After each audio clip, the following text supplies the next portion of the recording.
Coming up on this week's show are classic games becoming endangered. The Crap Games competition is on. And we talk bringing Konami games to the West with Jeremy Blaustein.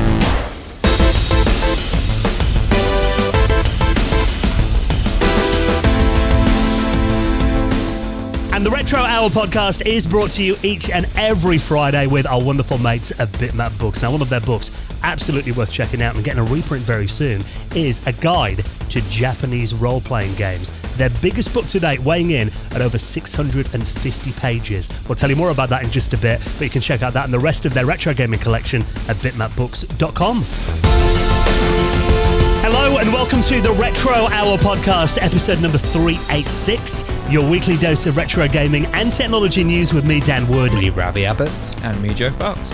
And a very warm welcome to the podcast that each and every Friday takes you on a nostalgic trip back to the classic age of video games and technology. Basically, if you're old enough to know what this sound means, this is a podcast for you. You love I wonder that. if Joe knows what that means. Do you remember? Yeah, it's MSN, isn't it? But the nudge, there's the nudge as well. This is definitely your new gimmick. Is this three weeks in a row now? I mean, I'm enjoying it. I want to see how far you can take this. Yeah, I'll run out of sounds eventually. But yeah, it's that's what we do on the podcast. So we take you back, bring back memories like that. And of course, video games are definitely a very big part of what this podcast does, even though we cover technology as well. And I think it's fair to say that we probably don't. I mean, we're probably a bit guilty of maybe not giving Japanese games quite as much coverage on this podcast, mainly because it's actually quite hard to get guests from Japan on the podcast because of, language barriers and, time differences as well. But today we're actually going to be going inside one of the biggest Japanese companies for video games, of course, the legendary Konami. Now, this is really interesting. Chatting to Jeremy Blaustein, who is one of the guys who's responsible for bringing some of these legendary Konami titles over to the West.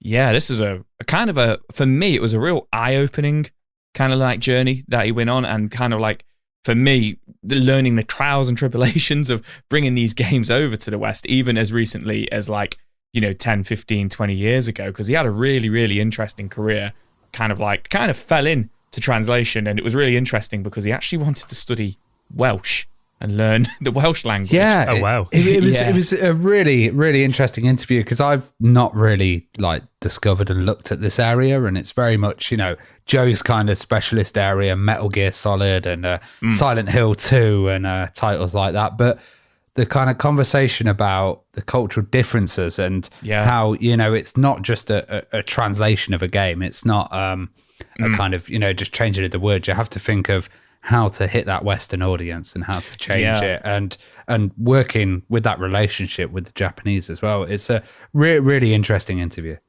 Yeah, no, that's a really good point you made. I kind of forgot about that because it's like you say in the earlier games, because he kind of started his career in the 16-bit era. It was very, go be an advisor on this game. That's kind of how he started, give advice on this game, and it kind of progressed into translating this game. But it was advice on, kind of porting it, translating it to the West. And like you say, Ravi, those first kind of games, it would just be a text box, but it wouldn't make sense for the West, or the one-for-one translation wouldn't really make sense. So he would get to kind of make those decisions of instead of saying that, we'll say this. And it's kind of wild to see that wasn't that. He described the word for it in the interview. QA control, quality assurance, but for regional dialect assurance, I think he called it. It's beyond. It didn't exist when he started. And it's like you say, it's really eye-opening to see who kind of made those decisions and stuff. And all the way kind of into the PlayStation era, it was still kind of happening because of. He did the translation for Castlevania Symphony of the Night, which is quite an infamous translation. And he kind of gives his view on why that kind of happened because of, I won't spoil it, but it was really interesting for me. It's interesting. It's beyond all your base are belong to us. Doing something like Metal Gear Solid. He talks about how, there's different politics between different countries and trying to kind of work out the approach of that, and then having to explain to the guys, certain concepts and ideas and what's going to work in the West and not. And also working, in America, but then also working over in Japan as well. You get two total different cultures.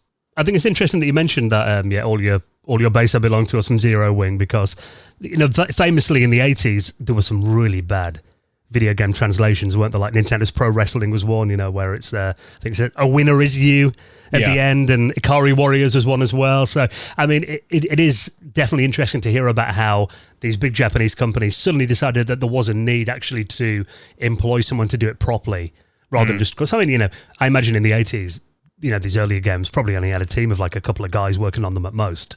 So by the time they grew to the level of Castlevania Symphony of the Night, that was like, mid-90s? Obviously bigger teams then as well, and obviously the West became a very viable market for them. So going to be interesting to hear from Jeremy about kind of how he approached that as well, and those cultural differences too. So he's going to be coming up on the podcast. Jeremy Blaustein, our special guest, in around half an hour from now. Now, before we do that, of course, we bring you up to speed on what's been happening in the world of retro gaming and technology from over the last week. And lots of big news stories to get our teeth stuck into this week. And this one is quite a shocking headline when you read it, that apparently a new study's revealed that 87% of classic games are already on the critically endangered list. So these are basically games that are at risk of going missing forever. Yeah, this was kind of a bit of a head turner for me because you kind of cast your mind back, especially for me, like 10, 15 years ago, especially around Xbox 360, PS3 kind of like days, when a lot of games started to get remastered and re-released and, digital versions, HD remasters and stuff like that. I remember thinking like, God, it's getting like Hollywood. Have they not got any original ideas? Like, this is ridiculous. Like, how many times are you going to remake or bring this game out again? How many times are you going to bring Paperboy out? How many times are you going to bring Resident Evil 4 out? But now reading this, but only 13% of American games at least are actually available still on the market in like some sort of digital or updated form. It's actually quite sad. I think you're right to mention America as well, because this is just a study. It's just an American study, isn't it? Yeah. And I think it's interesting because there's game preservation and there's also copyright, and there's also stuff that's held within the companies. Yeah.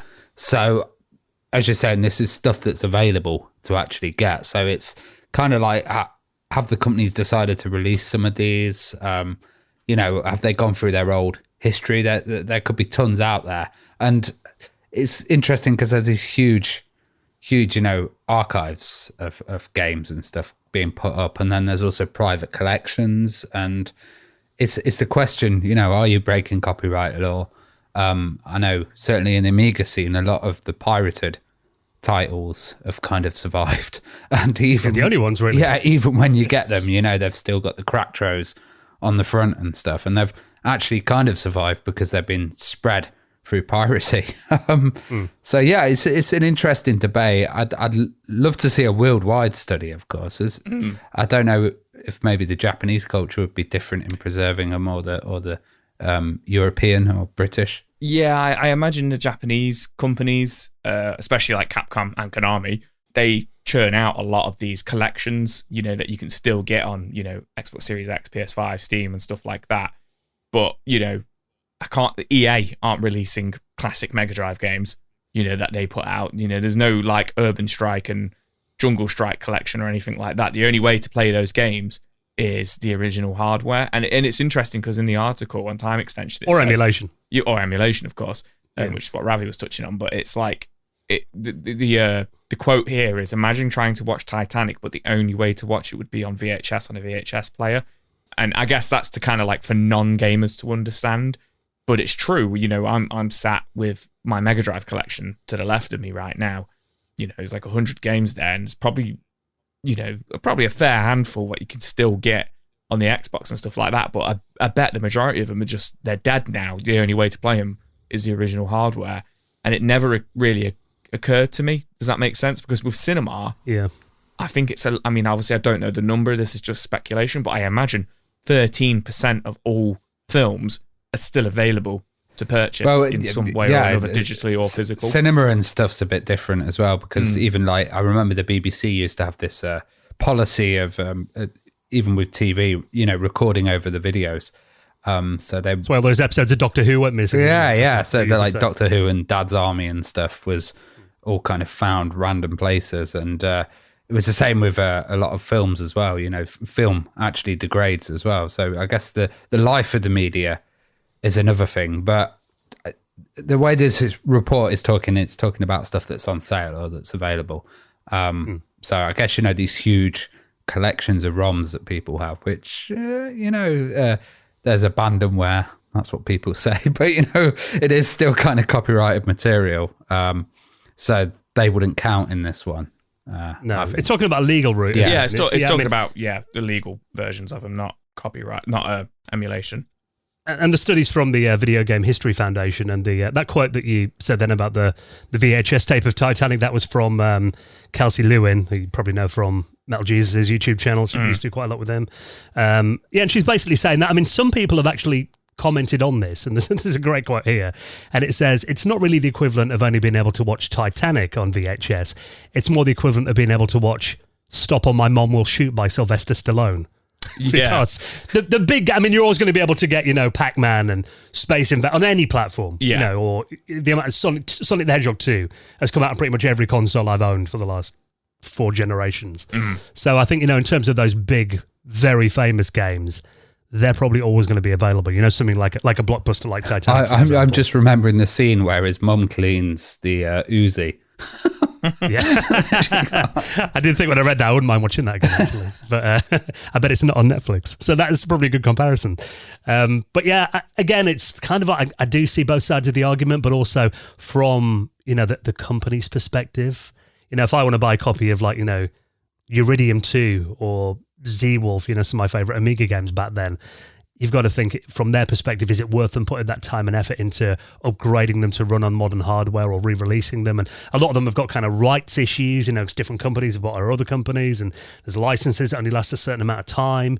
We saw that with, Outrun, when the Ferrari license kind of expired, that, Outrun 2 got took off the Xbox store. That licensing reason. Stuff like the music. There's reasons why. The music for Crazy Taxi and all of that kind of changes over time. And I guess it's how much does a company care about it? Maybe they're... And how many copies are they going to sell?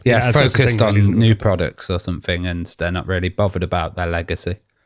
But I think it is important that if a company is not bothered about the games that they brought out 30, 40 years ago, that they then allow fans to host them on, ROMs, websites and archive.org and that kind of thing. Not the approach that Nintendo and, increasingly Sega have had recently of kind of pulling them down, games that are not available anywhere else. That kind of feels unfair then and against preserving software. I think if they're moving on, they're like, look, we don't earn money off this anymore. We don't care about it. Here you go, have it, have fun, download it as many times as you want. That's fair enough. But I think, expecting a company to kind of upload all its back catalogue and still make sure it runs and everything is probably asking a bit too much. But yeah, that's quite a shocking statistic. I wonder if that, the 87%, if that includes a lot of kind of mobile games and stuff. And I think that's only going to get worse, isn't it? Because a lot of mobile games are only available on a store for a limited amount of time. Flash and games and stuff like that as well. Games that need to be online as well when the servers get shut down, they're basically not playable anymore. So, I think it's definitely going to be a bigger problem as we go forward over the next couple of years. So if you want to check out that study, quite an interesting read, I'll put that in our show notes at theretrohour.com, or just check your podcast app. Now, this one is quite timely, Ravi, because when I was at your Amiga show that you put on in Nottingham a couple of weeks ago, I was chatting to our mate Steve from Retro Passion, because my Amiga 1200 has been behaving really weirdly over the last couple of weeks. So I can leave it on for 24 hours, have a demo running on it, it'll play flawlessly, no problem at all.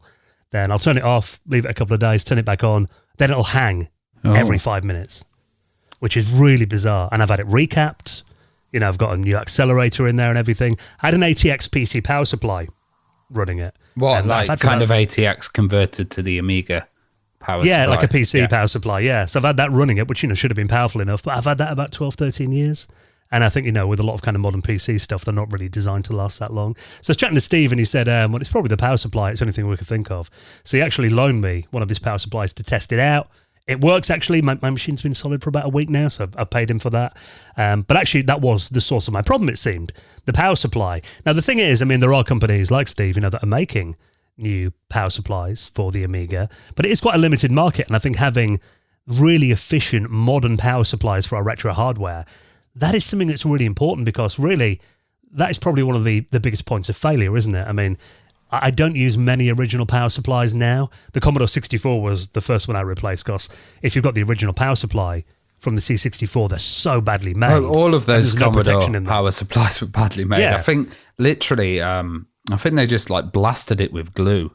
And, epoxy. Yeah. And I remember having some that, you'd accidentally kick and then you'd reset your machine. And they're very heavy and they're huge as well. So I'm glad you've kind of looked into the world of new power supplies. One that I've been using on the Amiga is the Duo power supply, which is really tiny in form factor, and it supplies 2 Amigas off one little power supply, which is really cool. That's one good thing as well. I mean, I've got the same on my Mega Drive. I've got one plug that powers the Mega CD, 32X, and the Mega Drive itself, whereas, back in the day, you needed 3 power supplies for that. Same with my Jaguar. I've got one that does the CD and the Jaguar itself.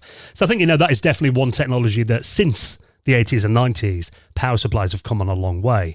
So it's always nice to read about new products that are available, including a USB-C power supply that's coming out for the Amiga soon. Yeah, this looks absolutely amazing. It's so small. It just looks fantastic. It clips into the back. It's USB-C. Now, I've been doing power for my Amiga laptop as well, and I know that I kind of have a battery management unit in there when I'm powering it off the lithium batteries. And they're saying here it's got monitoring and protection, which is quite important, because you've got like lots of Amigas have different add-ons. They have a kind of different devices that are all kind of draining power in different ways. And it is a bit of a power hungry beast as well. But being able to use USB-C is great, because it's got like a small form factor. I don't know about you guys, but all of my stuff is USB-C at the moment. Apart from my bloody iPhone, because Apple haven't changed yet. Yeah, well, I think they're going to have to, actually. I think there's been a court ruling about that. But EU law, I think.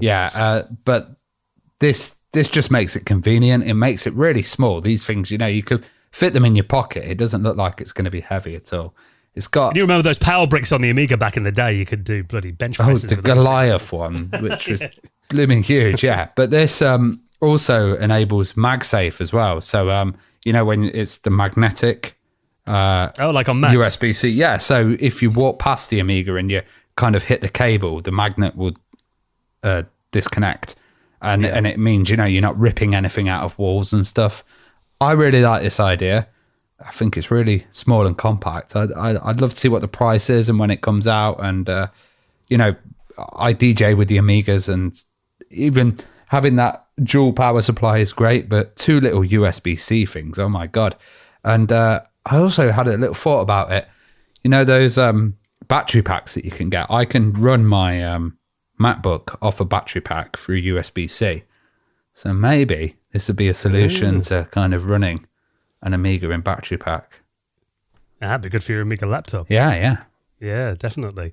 And I didn't realize it was so small. So really, I'm looking at the diagrams of it on their website, which is retrousbpower.com. It is really just like a chunky USB stick, isn't it? Yeah, essentially. And it's got the switch on the back, and then you just put it in, and that's going to leave so much room and, just desk space for me personally. So I had it with my Commodore 64, probably about 10 years ago. I accidentally knocked the original power supply, when I was using that, off the table. And there was no protection at all in those. So literally it fried the RAM on my machine when it hit the ground. A power surge right through it, fried it. Looked like I got it repaired. And now I'm using, more modern power solution on that. So I think it is often one thing that we overlook, isn't it? We all want to get, the best display cables, and we'll buy, remakes of controllers and new mice. But I think the power supply is really one of the most important aspects of your machine, isn't it? And keeping it healthy. Yeah, and I kind of like that it's not a weird standard. Like, it's something that's been implemented everywhere. So, like, if you had these for other devices, say the Spectrum or the C64, you'd be able to use your cables that you're already using with other stuff. I think that's really important as well. Yeah, so this is going to be available for the Amiga 500, 600, and 1200, and is expected in Q3 of 2023. So not long to wait now. So you want to read more about that, hopefully. Like you said, it looks quite a simplistic device. I'm hoping the price on it is not too much. Hopefully not too many components in there, so could be a nice little treat for your Amiga to keep it running for many more years. It's called the PowerShark, so I'll link that in our show notes as well. Now, this is very cool. A previous guest that we had on the podcast, and someone who's behind one of my all-time favourite games. You guys know that I'm a massive fan of Prince of Persia. You know, I still remember playing that when I was, about 12 years old, going to my auntie's house with my mum and being a bit bored, and then a little wander around the house. Went up in the attic, and my auntie's husband, or my uncle, I guess it would have been. So, yeah, he had like an old DOS machine. I thought you were going to say he had a Prince of Persia costume and I dressed up and started jumping on the walls. He wasn't that cool. But he was in a band, so he'd always be out at night playing bars and stuff around Manchester. So I wandered up into his studio and I saw like an old DOS PC. So I thought, I'll turn this on. Did a little dir/W, so it was on the hard disk. Saw a game called Prince. I thought, I wonder what that is. Played it. Got absolutely hooked on Prince of Persia that night. I was sat there for about 3 hours playing it. Then got it on my Amiga afterwards, and still one of my all-time favourite games. And of course, before Prince of Persia, Prince of Persia was obviously praised for its, that rotoscoping, the animation of the main character. Yeah, kind of early motion capture tracing over Super 8 visuals with pencils. But it worked, and it created that, the kind of flow and realism of the characters. That really fluid animation. And then other games like, Flashback obviously used that technique afterwards as well. But before Prince of Persia, there was a game in 1984 called Karateka or Karateka. I've always had different pronunciations of that. I think we had Jordan on the podcast and he said Karateka. I'm pretty sure that's how he pronounced it. But that game was kind of the prototype of that Prince of Persia kind of animation, the rotoscoping effect. And he made that on his Apple II when he was just a teenager. And he actually kept a lot of the stuff from back then, because I think he based it on his brother doing karate. And I think his dad kind of posed in a gi and, used him for some of the characters as well in the game. And he released a book that he was nice enough to send me a copy of a couple of years ago. So it's a really interesting read and great to see kind of how much from the game and the development he kept after all these years. So now to celebrate that, because obviously next year, 1984, Karateka is going to be 40 years old. So it's very cool to see this news. It just got announced yesterday at the time of recording this. There's going to be basically a playable kind of documentary celebration of Karateka that's coming out on modern platforms very soon. Now, this is by Digital Eclipse. Now, they were the team that were behind the Atari 50 compilation that came out last year. I don't know if you guys have played that. I've got it on the PS5. No, I've not played that. Yeah, it's so well done. It is literally like, there's all sorts in there, artwork from the games, documentation, some of the original development notes and diagrams, and then you can play the game as well. So by the looks of this, they're going to be giving it, basically they want to do a deluxe remastered version, but then also they're going to be doing all this extra stuff as well. That basically means it is a documentary of the history of the game, the development of it, that you can actually play alongside the game on your console. I like that idea that they've packaged in 4 versions and they've also got a remaster in there. But then you've got the whole background and the kind of documentary and the, talking about how the music was created and scored as well, and how it is very much a kind of family development. It looks really nice, this does. Yeah, and there's going to be the original pencil tracings and the pixelated game characters in there too. There's going to be audio and video interviews with Jordan and his dad as well, and kind of other gaming industry legends, talking about the game and the effect it had on them. There's a couple of podcasts on there as well, talking about the music of the game, all the original design documents, excerpts from his journals back then. And there's going to be 14 playable games on it, the Apple II version, the Commodore, the Atari versions, but also, interestingly, some kind of beta versions as well that he submitted to Broderbund back in the day. And also there's going to be notes about the development from the prototype to the Gold Master as well. So I think anyone that's, got an interest in that game and the history of gaming development, it's going to find this really interesting. Actually, I think this could be done with a lot more games. Yeah, interestingly, it seems they're selling it on Steam as well. At the moment it's on Wishlist, but on Steam. And this is a wicked idea, kind of packaging it all as one. Like, if you're a fan, this is going to be something essential, really. Yeah, so I'm hoping that there'll be a Prince of Persia version of this as well, because I think even seeing those kind of previously unseen betas and stuff, I think is really interesting. I'd love to see it for something like Lemmings as well, or Worms. That would be great. Really, it's tracking the history of it and a real celebration when you get these. So, we all see anniversaries coming around now more than ever, really. It feels like all our favourite games are suddenly turning 30 years old or whatever. So I think, it is a nice way to kind of celebrate their legacy. So I'd like to see more of that kind of thing. So if you want to wishlist that now, I'll link it up, and I'm sure it'll be out on, usual platforms on PS5 and PS4 and Xbox and all that as well. So looking forward to that.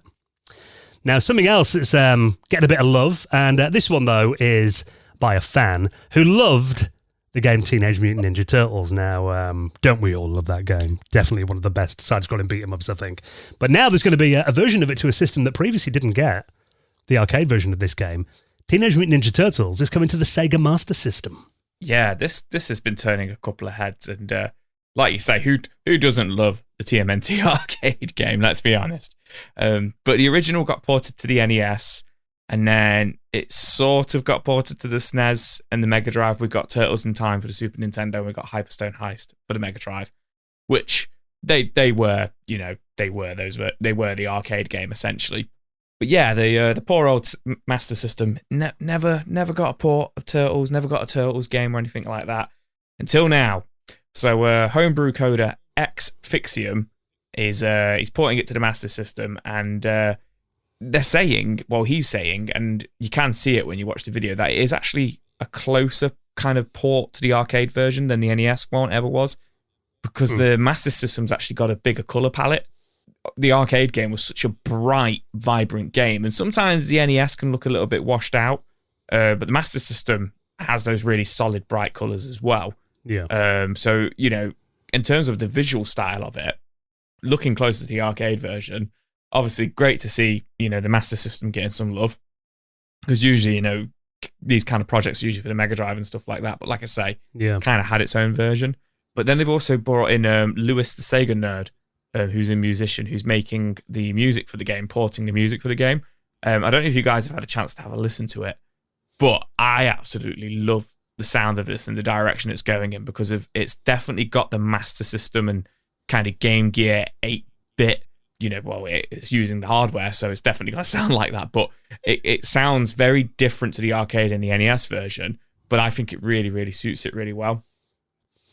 And I'm impressed by how well this matches the arcade version of the game. Because, for an 8-bit system, I remember playing it on... because I was quite surprised it never came out originally on the Master System. Yeah. So I played it on the Commodore 64, the Commodore 64. We had a version of it on that when my brother had a 64 when I was a kid. And I remember that being good. I think it was quite an impressive port to the 64, but graphically, nowhere near the quality of this. I mean, you've even got all the animations at the beginning and the character profiles, that list in the arcade. You got even the animation at the start, the cityscape and things like that too. And I mean, looking at this at a glance, if you'd have told me this was a Mega Drive game, I'd have believed it. Yeah. This is jaw-droppingly good for the Master System. Yeah, 100%. I mean, at the moment, from the videos I've seen, they've not got like all the sprites. They're not fighting each other. It's not like in a massive playable state, is it yet?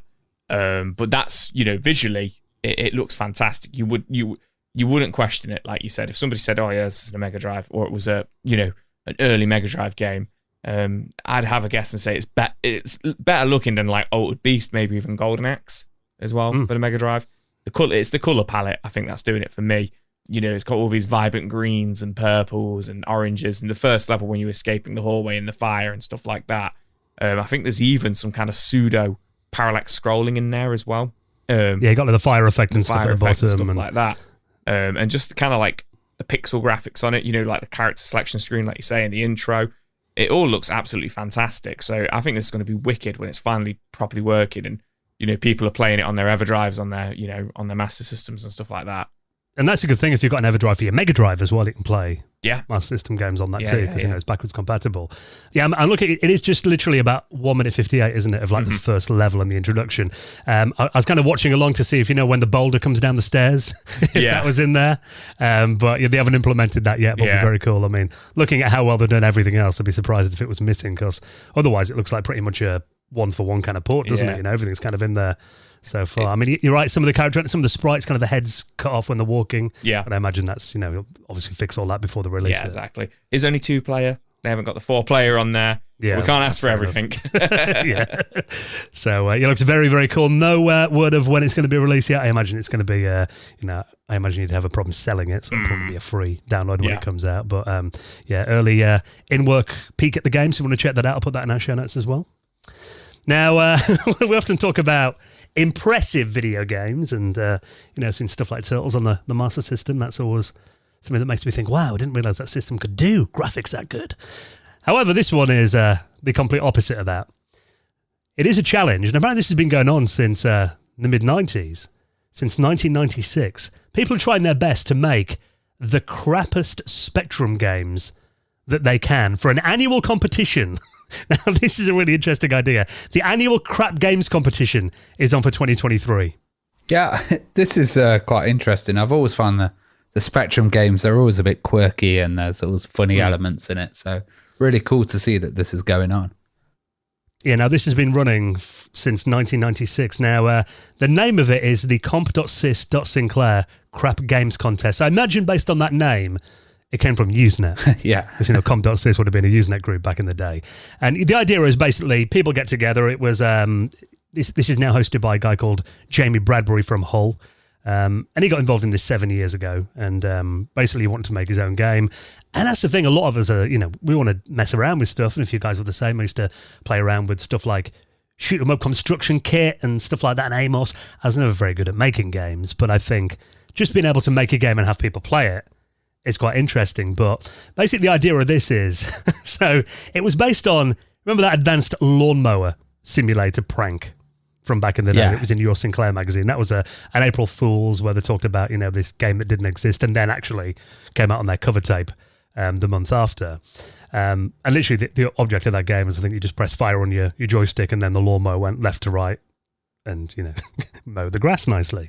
And there are a lot of games kind of, where the concepts are a bit crap. You think of stuff like Power Wash Simulator that I know Joe's a big fan of. Yeah, well, also it stems from that like magazine culture as well. So with that, there were kind of a lot of piss takey games. There was Sensible Train Spotting's one that I remember.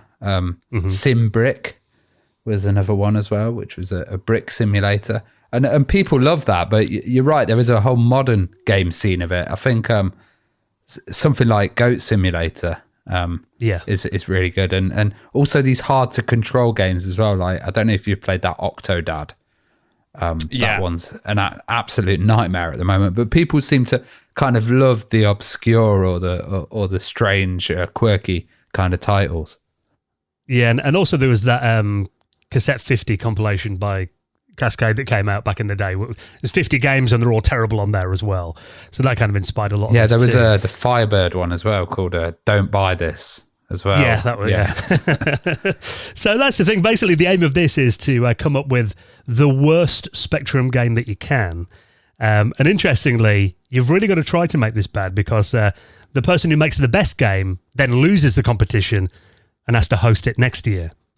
So really, it is quite an effort to make sure that your game is terrible. And there's actually in this article on The Guardian that's covered this, they kind of talk about some of the entries in the past. There's one called Pear Shaped. That was a maze game. We had to just collect as many pairs as possible. There was a crap football with a digitized Des Lynam character in there as well. There's also some ideas that just flat out can't work. Stuff like SimCity the Text Adventure or Blind Flight Simulator. There's another one as well. And there's a European Sandwich Hunt and Whack-A-Nun 2 or other games in this series. So this is open right now. And it sounds an absolute giggle. And there is a website, which I'll link up in the show notes as well, if you want to kind of read more about the history of the crap games competition and some of the highlights of the last 25 years or so this has been running. But yeah, what a funny idea. And I think you're right, Ravi. It's just kind of that British sense of humour that it ties into quite well. So yeah, very quirky and very fun. So thank you to Gareth for telling us about that on our Discord server. And just a reminder, actually, that we are on Discord. We're chatting away most of the week in there, and we have a little channel in there as well that is dedicated to news stories. So if you spot any things, around the interwebs over the week and you think, actually, that would be good for the guys to talk about, please feel free to hop onto our Discord and post it in the channel, and hopefully we'll talk about it on a future episode. Right then, our special guest, Jeremy Blaustein, coming up in just a moment, talking about bringing Konami games and lots more to the West. He'll be our special guest. Before we do that, let's give a massive thank you to our longest-running sponsor of the Retro Hour podcast, and that is our wonderful mates at Bitmap Books. Now, I was hanging out with your dad, Ravi. Oh, God. I'm in trouble now. This is at Ravi's Amiga show, because your parents came along, didn't they? Yeah, they came along to check it out, yeah. And Bitmap Books had a stand there, and your dad was fawning all over the quality of the books. He couldn't believe how good they were. I was kind of stood there with him, explaining kind of what they were and stuff as well. He was really impressed. And I think that's the thing. I mean, I've got a big collection of Bitmap books, and whenever like friends and family come over, if there's one on the coffee table, it will always be something that people pick up. Just because I think that they're just so beautiful, aren't they? You're like kind of drawn to it as well with the colours Yeah. and some of the amazing screenshots that they have in there. And one of their books that's had a really good reception. In fact, I think this sold out because they're doing reprints of it at the moment. This is A Guide to Japanese Role-Playing Games. Now, this really opened my eyes as well, because I've got a copy of this, and I must admit, it wasn't really a genre that I was that familiar with. I know, Joe, you played a lot of the JRPGs back in the day. Still a genre that you love, isn't it? Yeah, absolutely. And, the history of it, and kind of like that, this is going to sound really weird, but like the whimsicalness of JRPGs and the artwork of it, is just beautiful, and to kind of seeing that like Dungeons and Dragons-esque artwork, but from the east side of the world, I really love it, and kind of like those like manga and anime elements to it. I think this captures it really, really beautifully with game box art, which is obviously being presented really beautifully in the book here.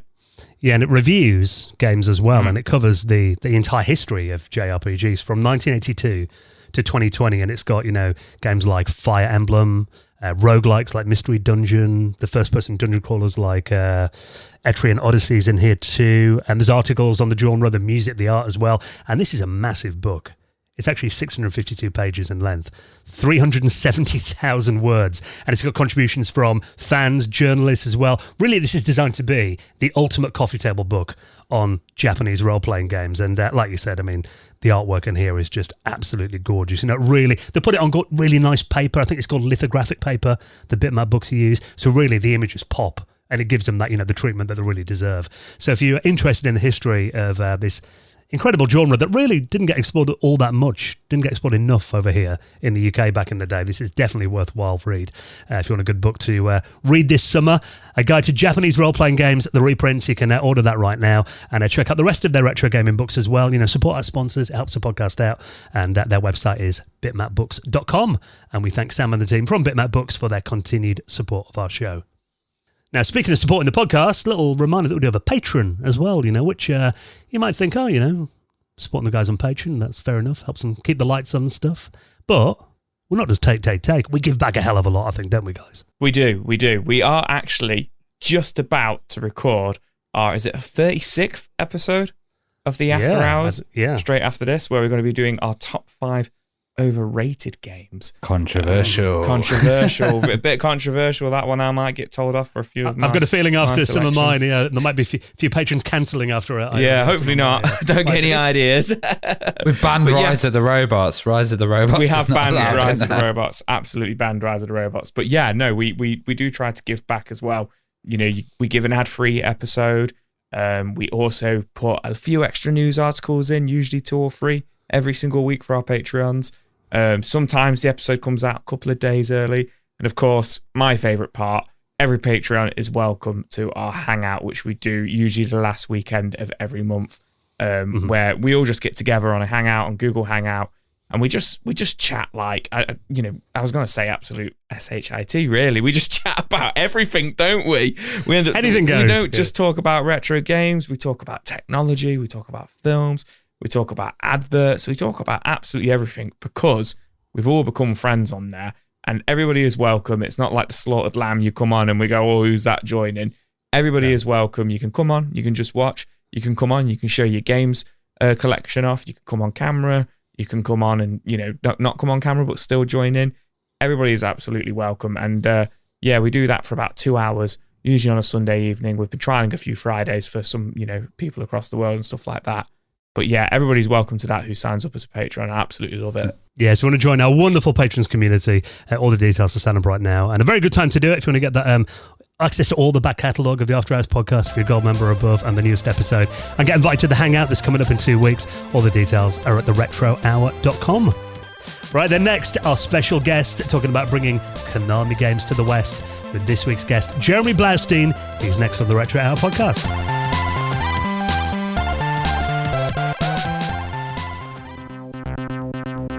You're listening to the Retro Hour, and we're joined by our very special guest today, Jeremy Blaustein. How are you doing, Jeremy? Hey, I'm doing great. Great to be here.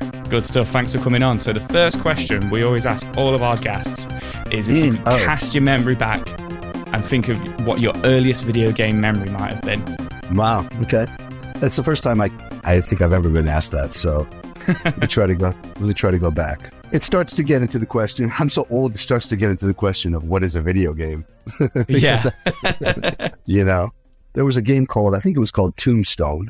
It was a very primitive, like, side thing, two Yosemite Sam looking characters shoot each other. Drop dead. There was a game called Death Race, like 2000, I think. You run over these tiny little moving stick figures, and they turn into gravestones. There was a game called Seawolf. I remember where you look through a periscope and you shoot up a torpedo, just goes straight up. Incredibly slow moving. Yeah, but then there was also at home before anything came out like Atari. I was playing those little Mattel football games. Football, it was just a small sliver of light that you would manipulate in 4 directions. And so in the case of American football, you'd be, kind of just going up, right, up. Yeah. But jamming them very hard and fast, And there was a basketball one, and then the Odyssey came out. We got the Odyssey back in probably it was maybe 76 or 77.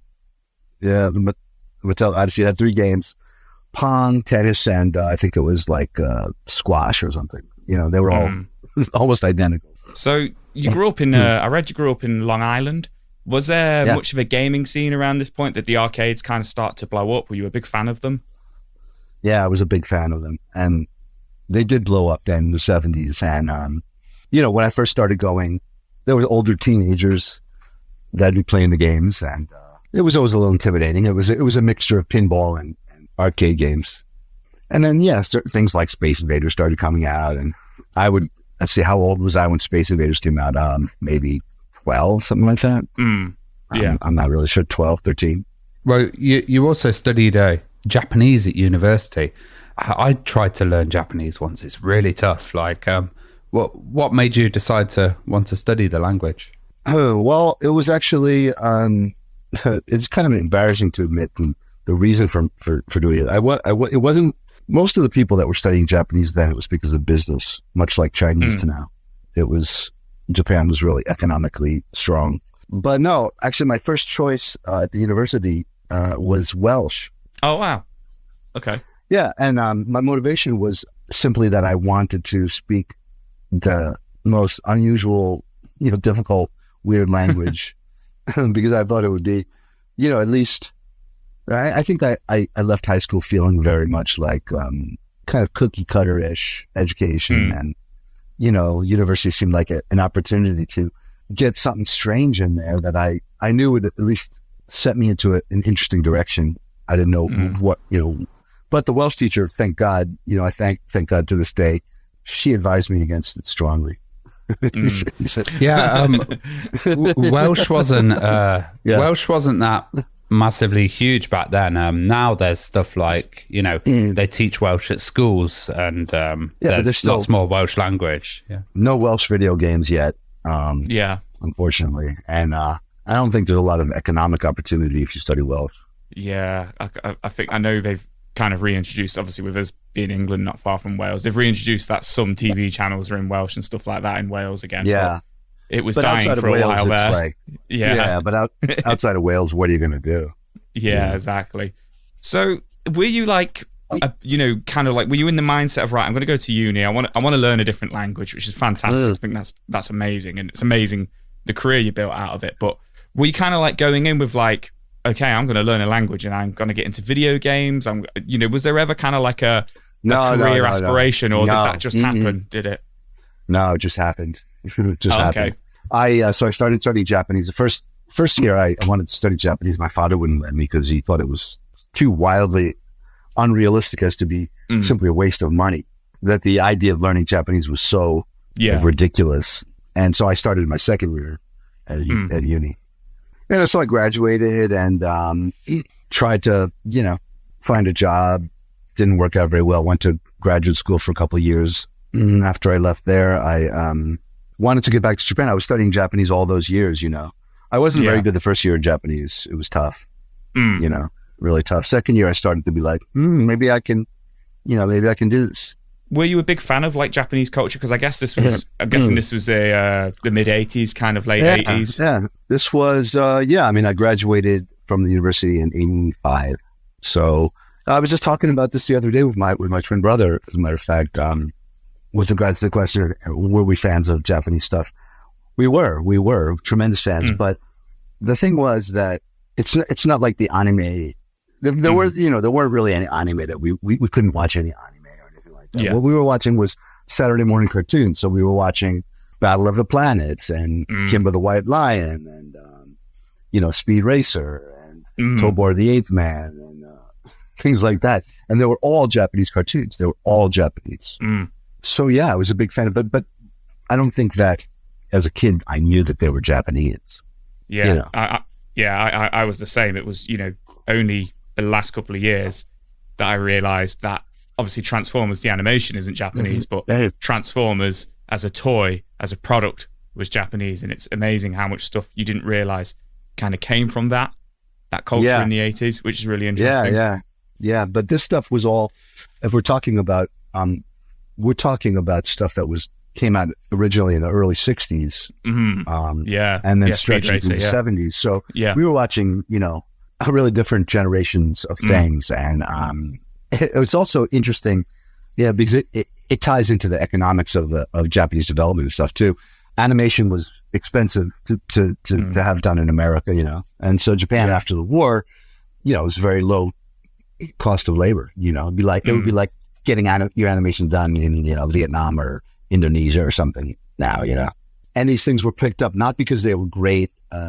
You know, nobody thought, oh, these are so great, the kids will love them. They were picked up by business guys, you know, they were picked up cheap, and then they slammed together some kind of a localization. They did a localization, you know, and they did the voiceovers.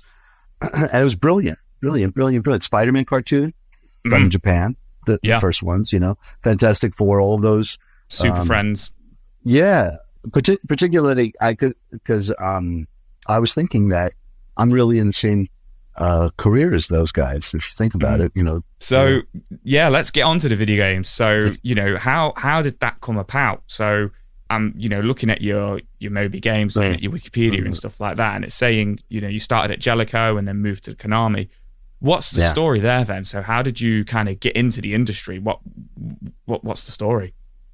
Yeah, I think that Jellicoe had a branch office in Chicago, and I was living in the Chicago suburbs. And there might have been a job, you know, job wanted. There might have been a job wanted ad that I replied to.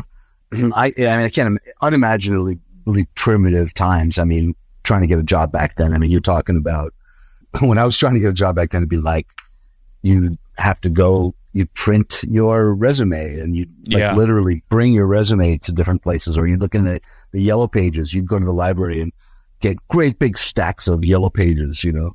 And so anyway, I interviewed, and I just was a lover of video games. And the boss of the place was this guy named Howie Rosenstein. And he was the guy, he did the sound effects on Qbert. I was wondering what you were doing then. Like what were you doing at the company? They gave me the position title of associate producer, but that just meant, you know, do whatever. My job duties were essentially, you know, the way it worked is that the games, there was R&D in Japan, you know, and they would make games, but, you know, the American audience and the European audience, they were really an afterthought. You know, these guys were making, you know, 16-bit pixel, you know, art games, and they would let us know, okay, for the next fiscal year, in the first half of the next fiscal year, we've got, you know, this thing, which is it's a monkey running around in an adventure, you know, and it's called this, and, you know, and we've got this, and we've got Bases Loaded 3, and we've shot, you know, Shatterhand, you know, they didn't call it Shatterhand. They would give us these things with these weird Japanese titles and say, what do you think? Which ones do you want to pick up? Which ones do you think you could sell in America? You know, and subsequently you can make some requests for changes, graphical changes. And so we would have meetings. We talk about like, what is this weird, okay, so what is that thing? It's a monkey, with a crown on its head, holding a scepter. And so we wound up making, it was the very famous Chinese, what is that? It's appeared in so many games, this Chinese tale with the Monkey King. Yeah, I know which one you mean. It's what the Dragon Ball Z and all that's like loosely based on, isn't it? Yeah. And so if I recall correctly, and this is a great sign of the times, this is a great story. So we would get this game, and it was, I can't remember what it was called in Japanese, but Saturn or something. And we looked at it, we're like, well, what story is it? We don't, we have to apply some paint to it so it will work in America, right? Work in the West. Someone came up with the idea that this guy, if we added a couple of pixels on his head, we could change the crown into a feather headdress, and we'll change the scepter in his hand to a tomahawk. And they called the game. This is the brilliant part. They called the game Wampum. Like Wampum. Right? You got it? Because Wampum is the double meaning, right?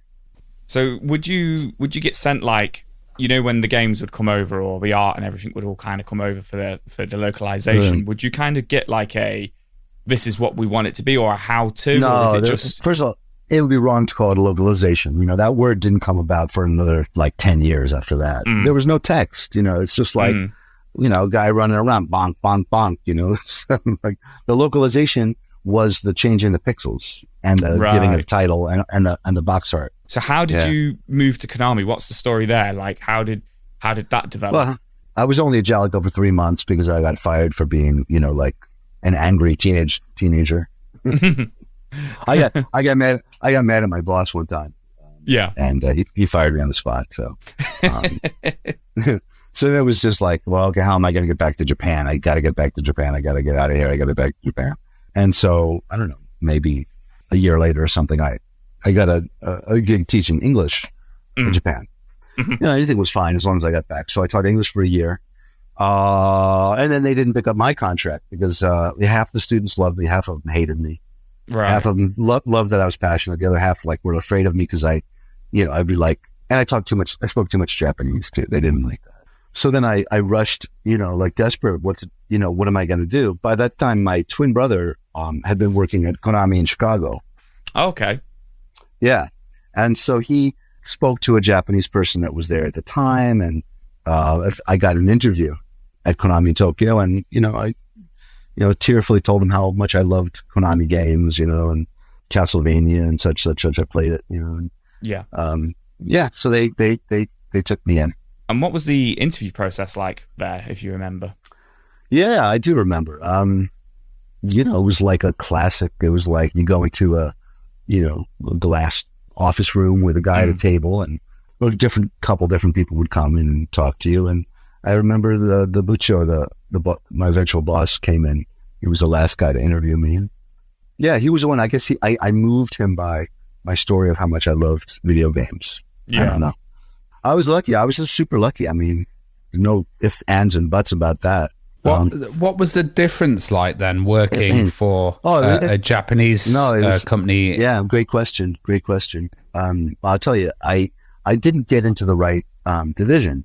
I wanted to make video games, but I got hired by the international business division. And what they were doing was they were doing the Japanese side of what I described before, which was we would send the games to America and Europe and say, what do you think? Which ones can you sell? What kind of, only now I was in Japan. But besides that, I was wearing a suit, and it was not in the same building as R&D. It was, it was on a floor with, accounting and sales and the legal department. The president of the company was on the floor, and it was very buttoned down. In the mornings we would do exercises, and there would be an announcement. And so I didn't feel very close to the production of the games at first.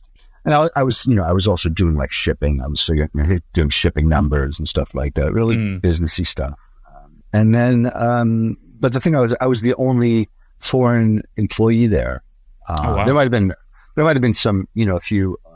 I think there was a couple of Chinese people, but I was the only foreigner that spoke English. I guess I should say. And so eventually R&D would start to, be like, hey, what's this? Like, what's the Animaniacs? But I mean, at that point, there had been so many, do Americans like, it started with, what do Americans like? Do Americans like this? Would they like this? And, I was the only one to really to be there, and I spoke good Japanese.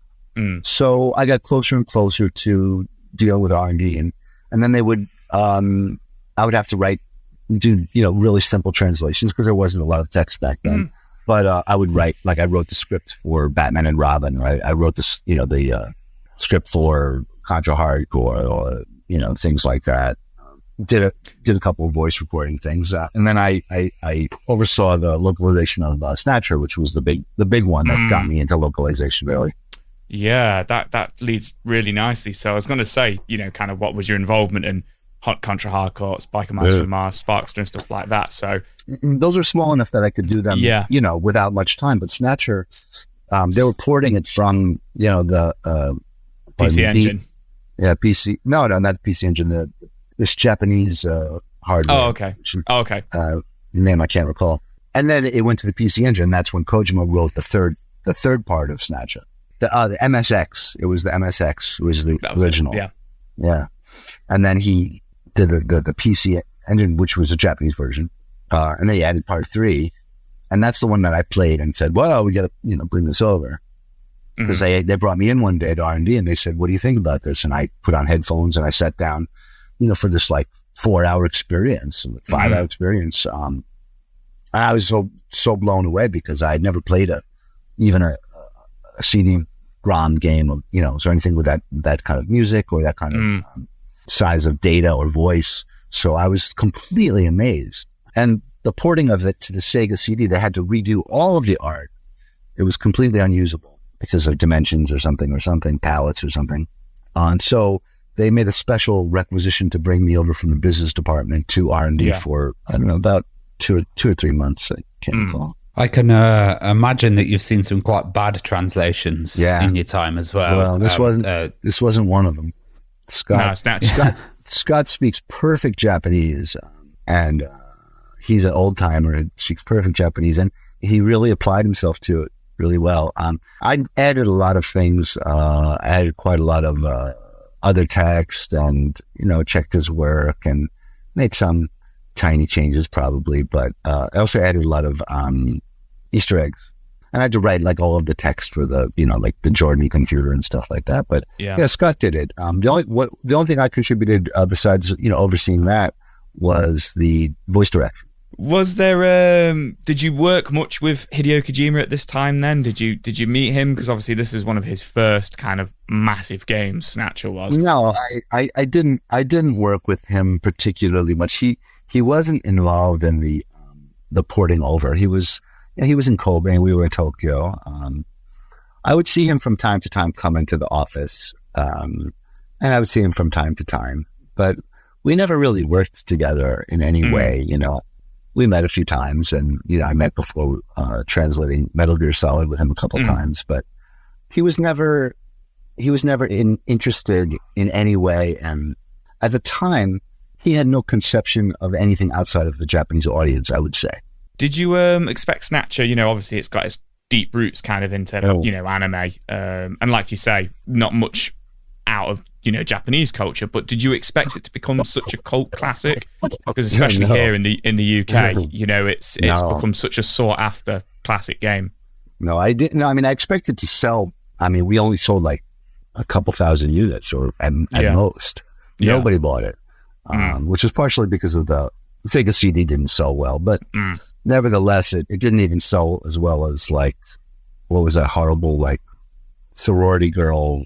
Oh, Night Trap. Oh, Night Trap. Yeah. Then I guess I expected it would get Night Trap numbers. Yeah. But it did very, very poorly. And the magazines were kind to it, got good reviews. But no, I didn't expect it to achieve this level of cult status. Although, listening to those scenes, I mean, I think it's great. Like, the voice actors killed it. So they killed it. And it's like it's a really fun game. It's one of my favorites. Well, how did your role end up evolving when you started working on Metal Gear Solid? Well, no. So the thing is that when I was at Snatcher, I was working for Konami. I was in Tokyo working for Konami, and I left Konami. I wasn't even there for 2 years. Okay. Yeah. It felt like 5 years at least, but no. So I returned back to the States, and the first game I translated as a freelancer for Konami was Vandal Hearts, and then second I think was Castlevania Symphony of the Night, and then I believe it was Snatcher. Metal Gear. So just touching on Castlevania Symphony of the Night there. And there's some of the translations in that have become a bit infamous over the years. The opening scene with Dracula and Richter. Can you shed some light on that at all? The translation kind of there, was it a difficult process or? Yeah, no. The thing I mostly these days try to tell people in order to make it understood why those choices were made. And I kind of alluded to it earlier, which was that I came from a background remember what I was saying at Jalico, how our job was to consider this game for this audience, right?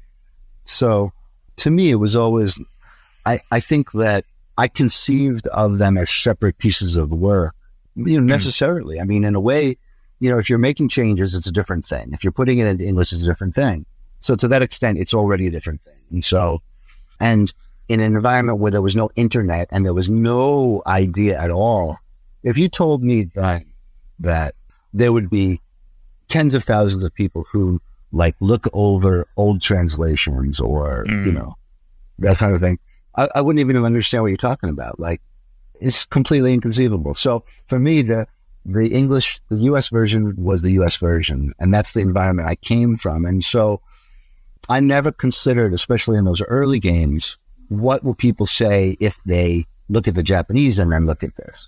And I don't think that they should, in a perfect world, I don't really think people should necessarily be poking around to that, mess and then on Twitter, and making semi-careers out of pointing out, translation choices that were made of necessity in 30 seconds. When you're spending 30 hours to edit together a hit piece on, somebody's translation, for example, it's out of scale. So anyway, back to your question, Castlevania, that scene, when I got to the infamous line, I must have had a playable version, because I say that because I was aware of for sure. No, I played the Japanese version. I know I did.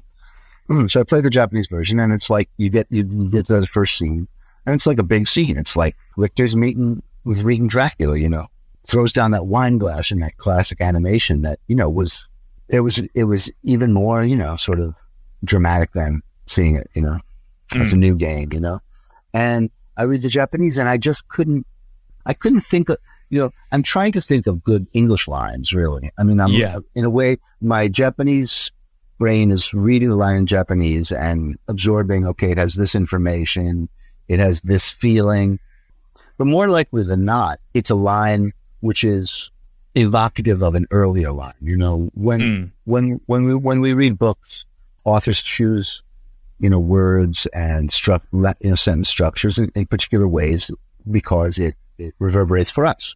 But if you just translate something, it's not going to, it's just not going to work. And so the line was just some kind of line we shall see the results of what happens by who dies, or something like that. And it's just I could not, and then he throws down a wine glass, and to me, it's just a crap line. And I couldn't think of any way to do something with it. And it seemed such an important, and here's Dracula, and he's lived hundreds of thousands of years, he's not going to just say some throwaway line. And so I decided, I'll find a quotation. I'll find a great obscure quotation.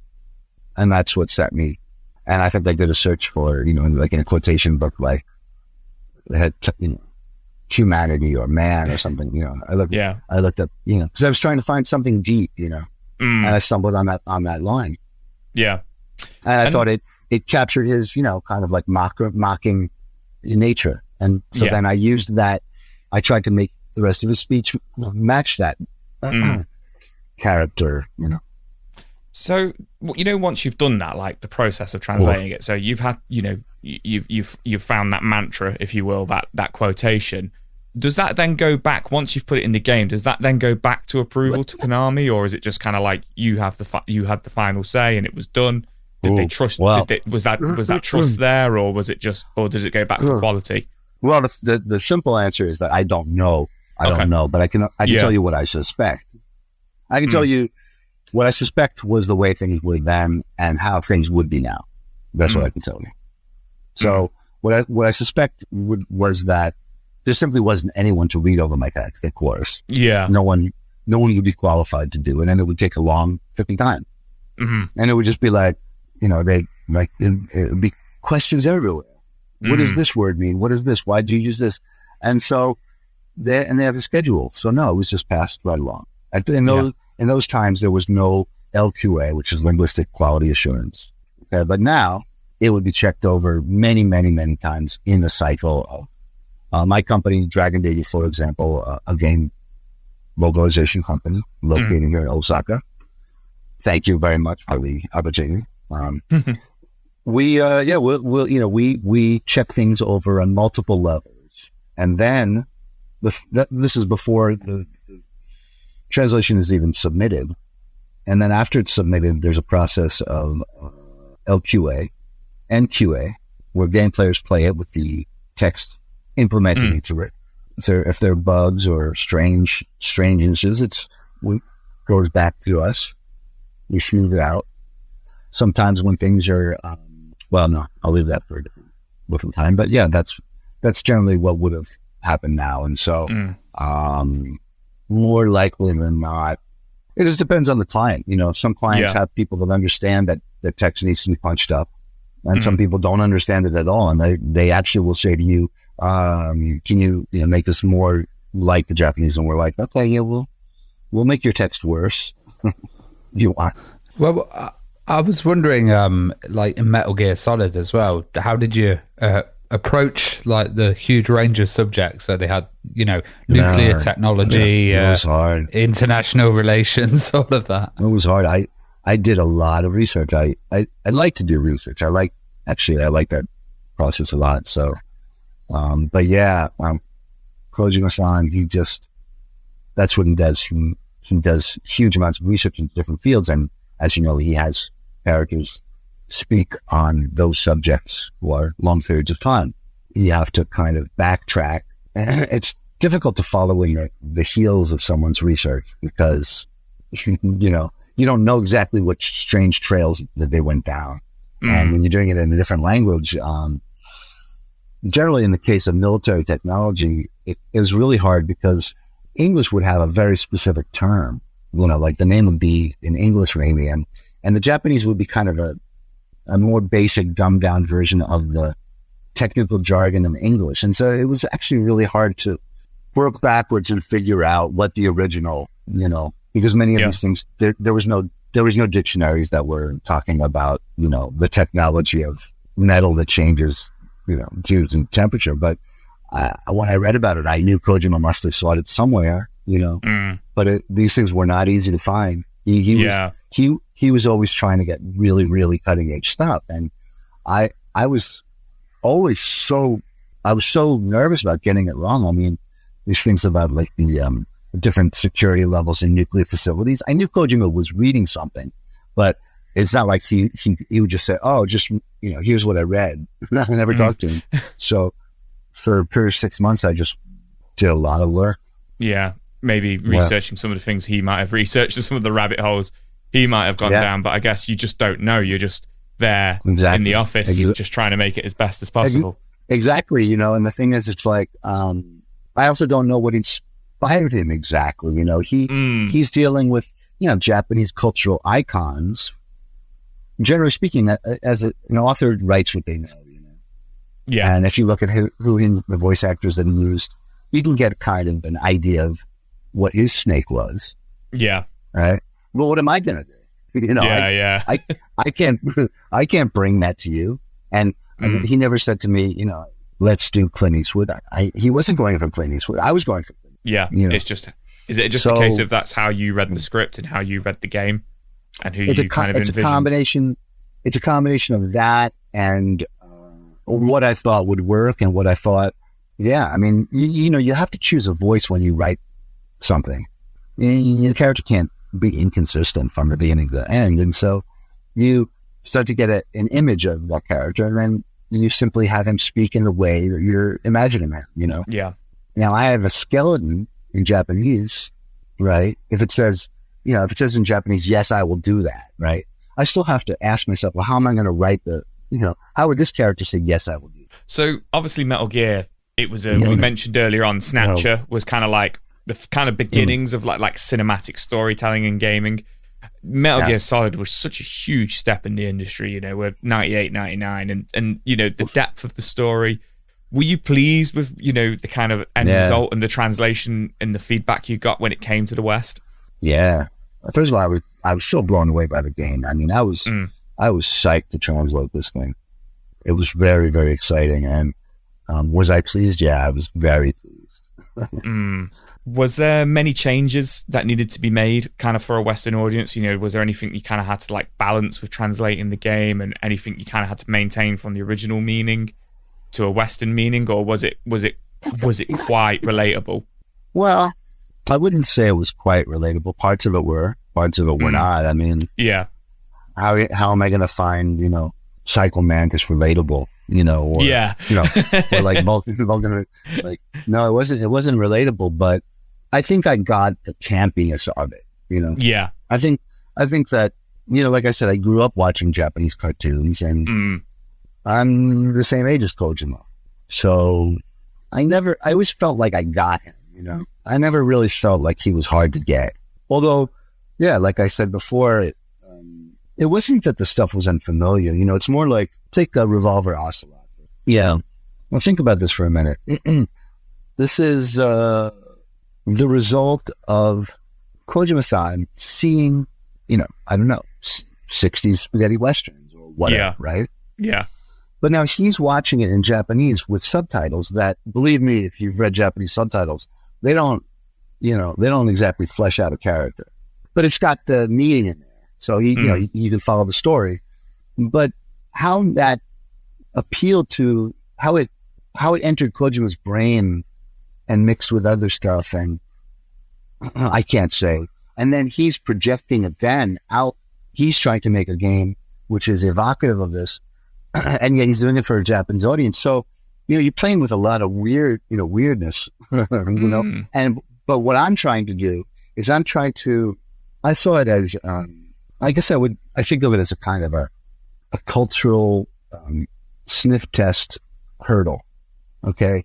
And what I mean by that is, if we're working within like a genre like spy, for example, we have certain things. We got James Bond, and we've got, whatever, you name it, particularly in the world of like military stuff and war films and something like that. Americans have a rather high bar at this point, having been at war basically our entire history.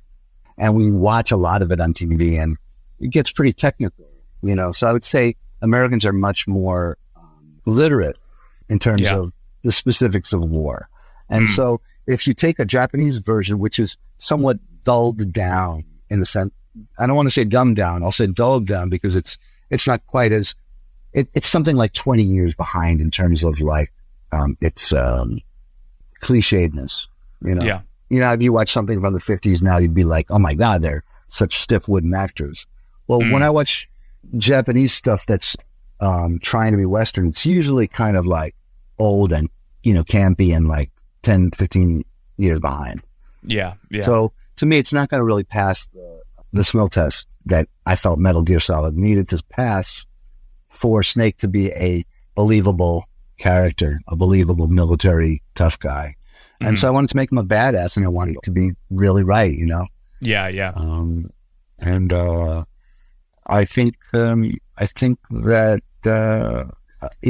a good localization, it can't make the game better, maybe, or maybe it can, but it can really ruin a game, I think.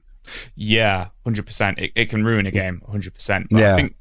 I mean, the proof's in the pudding. You did an absolute fantastic job of it, and kind of really set, I guess, the precedent and the roots for all of those characters that are still in games today and still being released today and remade and stuff like that. So can you tell us about your experience with the Silent Hill games and Silent Hill 2? You've gone on record before to say that Silent Hill 2 was actually one of your most fulfilling projects. Absolutely. Silent Hill 2, it was probably around 99 but I would go over to meet with the team quite a lot. They were very open to, from the very beginning, they were really open to, before they'd even written anything, talking things over and eager to see how it might go over in America, because they weren't even, as you know, there's no Japanese voiceover for it. Yeah. So it was really always intended to be for foreign audiences. Oh, wow. Okay. Yeah, they had that quite in mind. And so Mr. Owaku he was very eager that the translation be done well. And in order to do so, he read pretty good Japanese, English, like many Japanese do. Couldn't speak it, but he could read it very well. And so I would translate the stuff, and he read over everything I did. And he would ask questions, and I would ask him questions, why is James, doing this here, or why does Mary feel this way, or doing it? And we would talk quite a lot.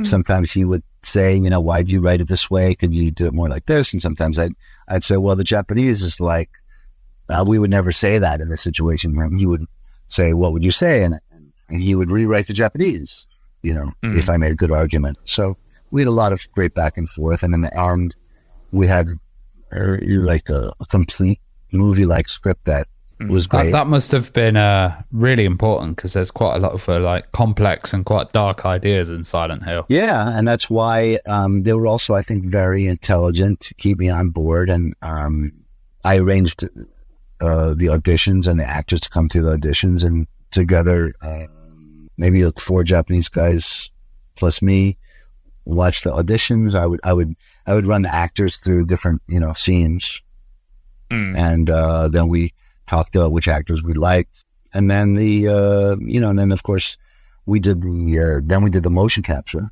And while we did the motion capture, we videotaped it, because I had already done a few voiceover jobs, and I was concerned about, normally when you do a game, at best what you can do is you can watch on the monitor the characters talking, and you kind of talk. It's called overdubbing. Yeah. Actually, it's called automatic dialogue replacement, but ADR. But the thing is, when we did the motion capture, we've got all these guys running, moving around, and they're doing these scenes. But I knew that we couldn't mic them up, obviously, in that environment, and so we would have to do the voiceover later. But I wanted the voiceover to be as seamlessly matching with the movements as possible. And so the idea we came up with was, I think it was my idea actually, was to videotape us doing the motion capture, so that then in the recording booth we would show them the videotape of the motion capture, them speaking the lines, so they would just listen in one ear and then redo the lines the same way that they did it. So, because in the moment when you're acting, it's very different than when you're.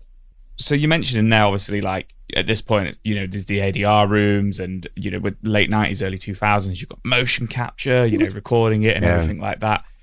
How's the process of game translation kind of changed over the years, and especially with like the newer technologies and the advent of the internet and stuff like that?